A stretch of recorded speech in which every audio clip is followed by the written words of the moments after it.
Talking about your privacy and obviously how to protect that as well with Brian Shaw with Blueprint IT Solutions. Thanks for sticking around, man.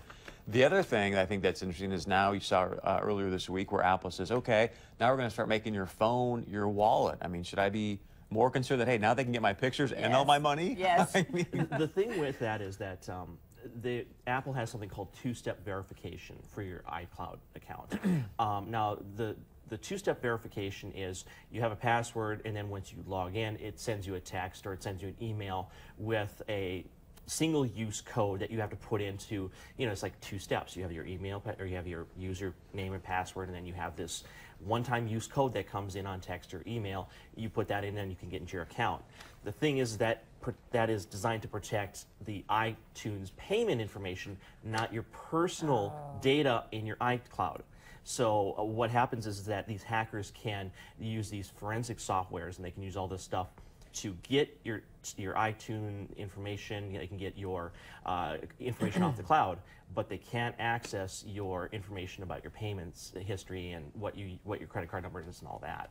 Apple's very secure about that. I do want to point that out. Does it matter if, like, I checked my phone the other day and I'm automatically backing up to the cloud on my phone every day? And that's the thing with this is that a lot of these celebrities have their phones set up to automatically back up to the iCloud, which is actually a good thing. But if they have these risque photos on their phone and it comes time to do a backup, those get backed up as well. So really for the average person, if they're concerned about this, is one, don't set up automatic backups on your phone. Make sure that any risque photos that you take have been removed off your phone before you do a backup. That way you don't have to worry if somebody does get your information, get your restore information from your phone, because there's nothing risque to worry about. The other thing is that if you're going to store photos such as this, and there's many reasons people do, maybe they're a model, maybe it's something for a husband and wife, a wife doing something for a husband that's overseas or vice versa, whatever it is. The whole thing is that if you're going to save those kind of photos, put them off onto a USB drive or a thumb drive and you stick them in a drawer, or don't have them hooked up to a computer that possibly is online all the time on the internet.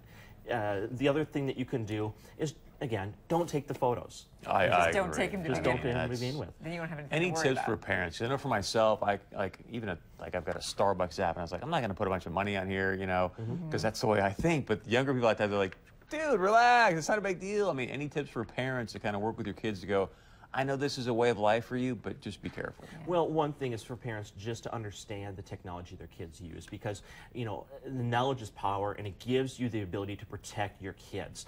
The best way to protect your kids is understand the technology they're using, and not just that, but make sure like their phone isn't automatically backing up. As a parent, I would assume you don't want to you want to give your kids a little bit of privacy and not have to be in that awkward situation about talking about selfies and nude selfies and things like that with your kids. I think you have to these days. Yeah, it's good to talk about it, but to look on their phones or things like that, that becomes a gray area, and there's a lot of broken trust in that. I usually tell people that ask about these things, understand the security, talk to your kids about backing up their phones properly. If they are going to be taking these photos, then they need to be taking steps to protect themselves, because if they send a photo to a friend, a boyfriend or whatnot, or a girlfriend, and that relationship goes sour, there's many revenge websites where people are posting these photos. You don't need that to happen to your children, and you don't need them to have that kind of stress in their lives. Well, now you got a lot of employers that are checking out Facebook and Twitter and all this kind of stuff going, hey, do I want this The biggest person? thing I tell people is if you post it online, it's there forever. Exactly. Amen. Thanks for being here, Brian. Thank you. Thanks for having me.